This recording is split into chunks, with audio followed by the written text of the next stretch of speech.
अत्याचारी मोगलांना गाडून छत्रपती शिवाजी महाराजांनी घडवलेल्या हिंदवी स्वराज्याच्या भूमीमध्ये स्वराज्य दर्शन आपल्या हक्काचे न्यूज चॅनल। रायगड जिल्ह्यात पहिली उमेदवारी जाहीर। मनसेकडून नागोठाणे गटातून साईनाथ धुळे मैदानात।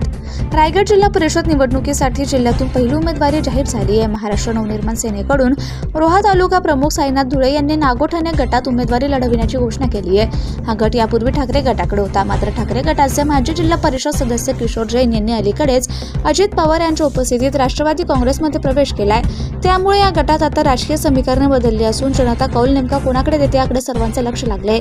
विशेष म्हणजे प्रथमच मनसे नागोठाणे गटातून निवडणूक लढवत असल्याने संपूर्ण जिल्ह्याचे लक्ष या मतदारसंघाकडे वेधलं गेलंय।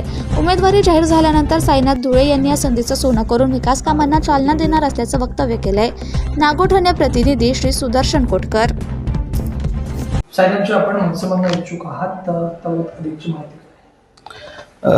महाराष्ट्र नवनिर्माण सेनेकडून नागोठणे जिल्हा परिषद गटासाठी माझी पक्षाकडून उमेदवारी जाहीर झालेली आहे। तर येणाऱ्या जिल्हा परिषद गटामध्ये महाराष्ट्र नवनिर्माण सेना पूर्ण ताकदीने, इथं तुम्ही जर बघत असाल तर पूर्ण मराठी पट्टा आहे। मराठीच्या मुद्द्यावर सन्मान्य राजसाहेबांच्या नेतृत्वाखाली ही निवडणूक आम्ही सर्व महाराष्ट्र सैनिक सगळे पदाधिकारी मोठ्या ताकदीने लढवत आहोत। आपण या जिल्हा परिषद निवडणूक आपण म्हटलं की माझी उमेदवारी जाहीर झालेली आहे, त्याचबरोबर तुम्ही कोणकोणत्या विकास मुद्द्यावर ही निवडणूक जी आहे ती लढवत आहात?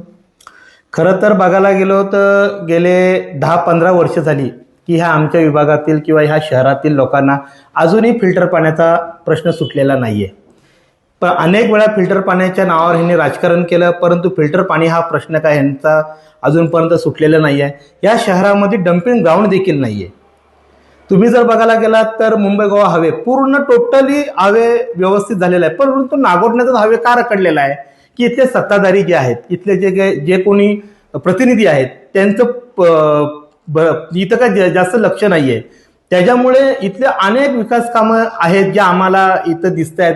तुम्ही जर बघायला गेलात तिथं आरोग्य डिपार्टमेंट, तुम्ही जर सरकारी हॉस्पिटल, आज मुंबई गोवा हायवेला रोज रात्रीचे ॲक्सिडेंट होत आहेत। स्थानिक हॉस्पिटल नाही आहे, डॉक्टर्स नाही आहेत चांगले, आणि सिव्हिल हॉस्पिटलला कोणती सुविधा नाही आहे। असे अनेक मुद्दे घेऊन आम्ही जनतेसमोर जाणार आहोत आणि सर्व जनतेला हे मुद्दे पटवून देणार आहोत आणि जनता आमच्यावर विश्वास ठेवेल हे आम्हाला ह्याची पूर्ण खात्री आहे।